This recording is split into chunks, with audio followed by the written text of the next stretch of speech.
Cyberpunk Jordan.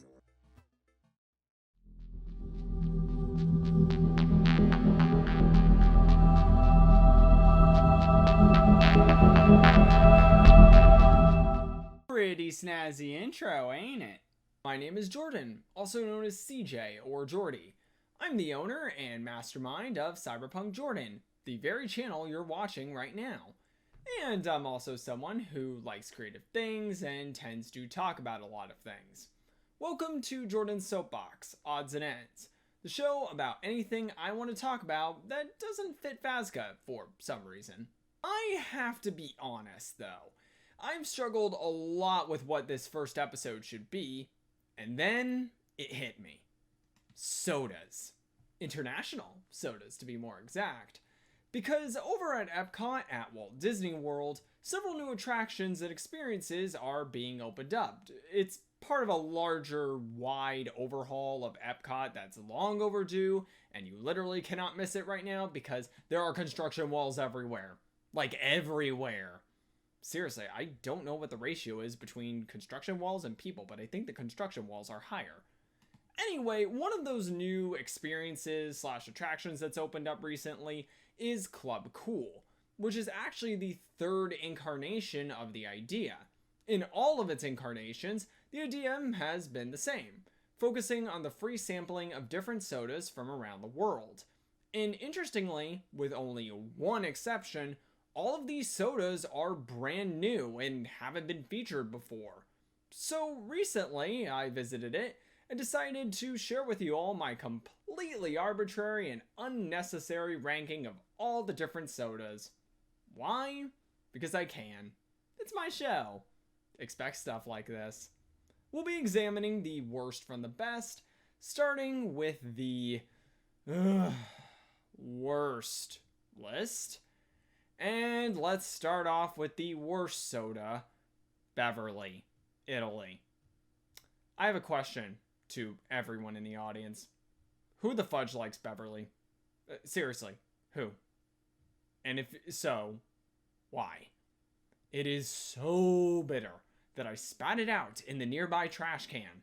Out of all of the sodas in the other incarnations to bring back, this is the one they chose.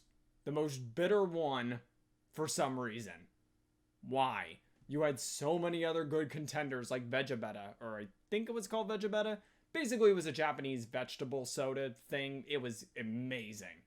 But no, you brought back Beverly. Why? Just why?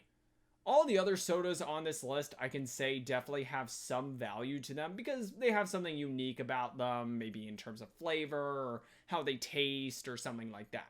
Totally can understand someone liking one of the other 7 on this list. But this one? It's basically the equivalent of an endurance test, and Jordy did not pass it. Moving on. Number 7, Viva, Moldova. The one thing I can say about it is it has some flavor to it.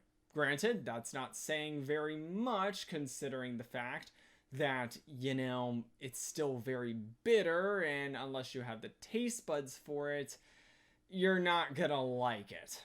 Still, it's better than Beverly because it has some flavor to it, so yay.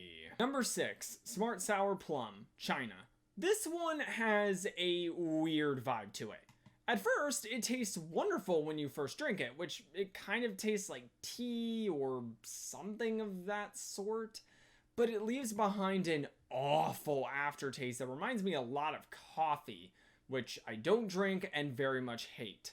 It was fine to drink, but wouldn't do so much because of that aftertaste. Number 5, Sprite Cucumber, Russia. I was really excited to try something from Russia since, I'm freaking Russian, but this ended up tasting like cucumbers and that's it. Nothing really bad about it, nothing really amazing about it. Kind of disappointing because I thought it would end up on one of the extremes on this list. Either it was so terrible that I had a lot to talk about, or it was so good that I had something to talk about, but no, it's just in the middle, unfortunately. The very, very boring middle. Number 4, Minute Maid Joy Apple Leche, South Korea. I don't really have much to say about this one. It's a fine flavor, but also sort of boring to talk about because, well, tastes apple flavored, I guess. Nothing really to say about it. Moving on. Number 3, Royal Watermelon, Philippines. It tastes like a Fanta with a sour watermelon flavor, which makes a lot of sense actually, because Royal is the Fanta equivalent in the Philippines nowadays. That's not a terrible similarity to have. The combination of Fanta, watermelons, and sour stuff really work together with this. Basically, if you like Fanta, you're gonna like this one, which I do. I like Fanta a lot. Please get me like some great Fanta, please. Number 2, Bon Bon Angeles, Madagascar. I think I said that right. So, as someone who loves tropical fruit flavored items, it's no surprise this one is so high on the list for me. It's a blend of different flavors that I couldn't for the life of me tell you what tropical fruit flavors they were, but whatever ended up, it was really tasty, and I enjoyed it quite a lot. So why isn't it number 1? Well, that's because there was one other tropical themed flavor that was incredible. Number 1, Country Club Merengue, Dominican Republic. This is somewhat similar to Bon Bon Angeles in terms of being tropical fruit flavored, but there's some important differences. It's much smoother and creamier, with it tasting like orange cream as a soda. It actually doesn't even taste like a soda. It's actually more like a smoothie or something of that sort. I mean, either way, it tastes utterly incredible, and if I could get gallons of this stuff, I totally would. But unfortunately, they only have the small little sample cups, so no giant gallons of this stuff for Jordy. Although I would happily take some. Please. Pretty please. Pretty please with a cherry on top. So that's my totally unbiased list of the best soda flavors at Club Cool. I'm overall happy that this kind of experience continues on. It's fun to try new things from around the world and occasionally torture your taste buds a little bit. It's definitely going to be interesting to see folks and their different opinions about the sodas being offered. And I'd love to know your thoughts about it if you've been. Did you actually enjoy Beverly? Seriously, did you? I really want to know if I'm the only one who hates that. Anyway, that's all for this episode of Jordan's Soapbox. See you all on the flip side.